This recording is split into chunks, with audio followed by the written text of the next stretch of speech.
ಕನ್ನಡ ನನ್ನ ಬಹಳಷ್ಟು ಇಷ್ಟವಾದ ಭಾಷೆಯಾಗಿದ್ದು ಕನ್ನಡದ ಬಗ್ಗೆ ಬಹಳಷ್ಟು ಅಭಿಮಾನವಿದೆ. ಹೀಗಾಗಿ ತಮ್ಮ ಮನವಿ ಮೇರೆಗೆ ಪಟ್ಟಣದಲ್ಲಿ ತಾಯಿ ಭುವನೇಶ್ವರಿ ಸರ್ಕಲ್ ಮಾಡಲು ಮುಂದಿನ ದಿನಗಳಲ್ಲಿ ಕ್ರಮ ಜರುಗಿಸಲಾಗುವುದು ಎಂದು ಶಾಸಕ ಯಾಸಿರ್ ಅಹಮದ್ ಖಾನ್ ಪಠಾಣ್ ರವರು ಹೇಳಿದರು. ಆಮೇಲೆ ಬಹಳಷ್ಟು ನಮ್ಮ ಸಾಹಿತಿಗಳು ಆತ್ಮೀಯ ಸ್ನೇಹಿತರಾದಂಥ ಮ್ಯಾಗೇರಿಯವರು ಇದ್ದಾರೆ. ಇನ್ನು ಬಹಳಷ್ಟು ವೇದಿಕೆ ಮೇಲೆ ಹಿರಿಯರಿದ್ದಾರೆ.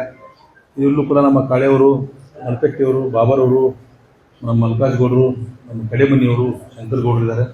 ಬಹಳಷ್ಟು ಮಲ್ಲಮ್ಮಕ್ಕರ ಅದೇಗಿ ಬಹಳಷ್ಟು ಹಿರಿಯ ಮುಖಂಡರು, ಫಯಾಜ್ ಅವರು, ಬಹಳಷ್ಟು ಹಿರಿಯ ಮುಖಂಡರು ಇಲ್ಲಿ ಉಪಸ್ಥಿತರಿದ್ದಾರೆ.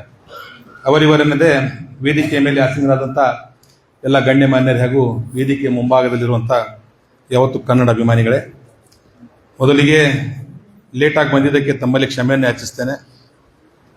ಯಾಕಂತ ಹೇಳಿದ್ರೆ ನಮ್ಮ ಪಕ್ಷದ ಹಿರಿಯ ನಾಯಕರು ಪಟ್ಟಣದ ಡಾಕ್ಟರ್ ಬಿ.ಆರ್. ಅಂಬೇಡ್ಕರ್ ಆಡಳಿತ ಭವನದ ಸಂಕೀರ್ಣದಲ್ಲಿ ರಾಜ್ಯ ಕನ್ನಡ ಜಾಗೃತಿ ಹಿತರಕ್ಷಣಾ ವೇದಿಕೆಯ ತಾಲೂಕು ಘಟಕದ ವತಿಯಿಂದ ಹಮ್ಮಿಕೊಂಡ ಕನ್ನಡ ಜಾಗೃತಿ ಸಮಾವೇಶ ಮತ್ತು ಮಹಿಳಾ ದಿನಾಚರಣೆಯ ಕಾರ್ಯಕ್ರಮವನ್ನು ಉದ್ಘಾಟಿಸಿ ಮಾತನಾಡಿದ ಅವರು, ಕನ್ನಡ ಸಾಹಿತ್ಯಕ್ಕೆ ಬಸವಣ್ಣನವರ ಕೊಡುಗೆ ಬಹಳಷ್ಟಿದೆ.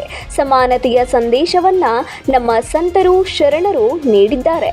ಮುಂದಿನ ದಿನಗಳಲ್ಲಿ ಮಹಿಳಾ ಮೀಸಲಾತಿಯಲ್ಲ, ಪುರುಷ ಮೀಸಲಾತಿ ಕೇಳುವ ಕಾಲ ಸನ್ನಿಹಿತವಾಗಿದೆ ಎಂದ ಅವರು, ಇತಿಹಾಸ ನೋಡಿದಾಗ ಹೆಣ್ಣಿಗೆ ಗೌರವ ನೀಡುತ್ತಾ ಬಂದಿದೆ. ಸಮಾಜಕ್ಕೆ ಒಳ್ಳೆಯ ಹೆಸರು ಬರಬೇಕೆಂದರೆ ಮಹಿಳೆಯರಿಗೆ ಗೌರವ ನೀಡಬೇಕು ಎಂದರು. ಸಿರಿಗನ್ನಡಂ ಗೆಲೆಗೆ ಬಾಳಿಗೆ, ಸಿರಿಗನ್ನಡಂ ಬಾಳಿಗೆ, ಕನ್ನಡವೇ ಉಸಿರು, ಕನ್ನಡವೇ ಹಸಿರೇ ನಮಗೆ, ಅದನ್ನು ಬಿಟ್ಟು ಬೇರೆದೇನಿಲ್ಲ. ಆದ್ದರಿಂದ ತಾವು ಯಾವುದೇ ಆ ಅಪಪ್ರಚಾರಕ್ಕೆ ತಾವು ಬಲಿಯಾಗಬಾರದು. ಒಂದು KPSC ಶಾಲೆ ಪ್ರಾರಂಭ ಆಗೋದ್ರಿಂದ ಮತ್ತೊಂದು ಶಾಲೆ ಬಂದ್ ಆಗ್ತದೆ, ತಪ್ಪದು. ಸ್ವಾತಂತ್ರ್ಯ ಬಂದಾಗ 40 ಕೋಟಿ ಜನಸಂಖ್ಯೆ ಇತ್ತು, ಈಗ 140 ಕೋಟಿ ಆಗೈತಿ. 140 ಕೋಟಿ ಆಗೈತಿ, ಮತ್ತು 160-70 ಆಗ್ತೇವೆ, ದೇವ್ರಿಗೆ ಗೊತ್ತದು. ಎದರಾಗ ನಂಬರ್ 1 ಇಲ್ಲ ಅಂದ್ರೆ ನಮ್ಮ ದೇಶದ ಜನಸಂಖ್ಯೆದಾಗ ನಂಬರ್ 1 ಹಾಕುಂತೈತಿ. ಏನ್ ಸರ್? ಅದಕ್ಕಾಗಿ ಆ ನಮ್ಮ ಜನಸಂಖ್ಯೆಗೆ ಬೇಕಾಗುವಂತ ವ್ಯವಸ್ಥೆಗಳನ್ನು ಮಾಡಬೇಕಲ್ಲ, ಶಿಕ್ಷಣ, ಉದ್ಯೋಗ, ಆರೋಗ್ಯ ಮಾಡಬೇಕಲ್ಲ. ಅದಕ್ಕಾಗಿ ನಮ್ಮ ಸರ್ಕಾರ ಮಾಡ್ತಾ ಇದೆ. ನಾವು ಯಾವತ್ತು ಕನ್ನಡ ಪರ ಇದ್ದೇವೆ. ವಿಶೇಷವಾಗಿ ನಮ್ಮ ರಾಜ್ಯದ ಮುಖ್ಯಮಂತ್ರಿಗಳು ಒಬ್ಬ ಕನ್ನಡ ಅಭಿಮಾನಿಗಳು, ಅವರ ಕನ್ನಡ ವ್ಯಾಕರಣ, ಅವರು ವಿಶ್ಲೇಷಣೆ ಮಾಡೋದು ನೋಡ್ಬಿಟ್ಟು ನೀವು ಅವ್ರು ತುಂಬಾ ಒಳ್ಳೆ ಒಬ್ಬ ಕನ್ನಡದ ಅಭಿಮಾನಿ ಇದ್ದಾರೆ. ಆದ್ದರಿಂದ ಇನ್ನು ಕಾರ್ಯಕ್ರಮದಲ್ಲಿ ಅತಿಥಿ ಮಹೋದಯರು ತಮ್ಮ ಅಭಿಪ್ರಾಯಗಳನ್ನು ಹಂಚಿಕೊಂಡರು. ಹಳೆ ಬಸ್ ನಿಲ್ದಾಣಕ್ಕೆ ತಾಯಿ ಭುವನೇಶ್ವರಿ ಹೆಸರು ನಾಮಕರಣ ಮಾಡುವಂತೆ ಮನವಿ ಅರ್ಪಿಸಲಾಯಿತು.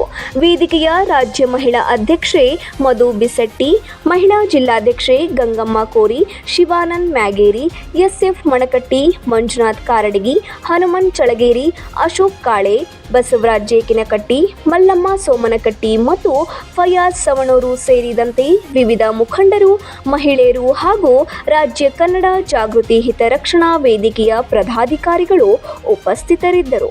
Suresh Eligar, 9 live news, Shiggavi.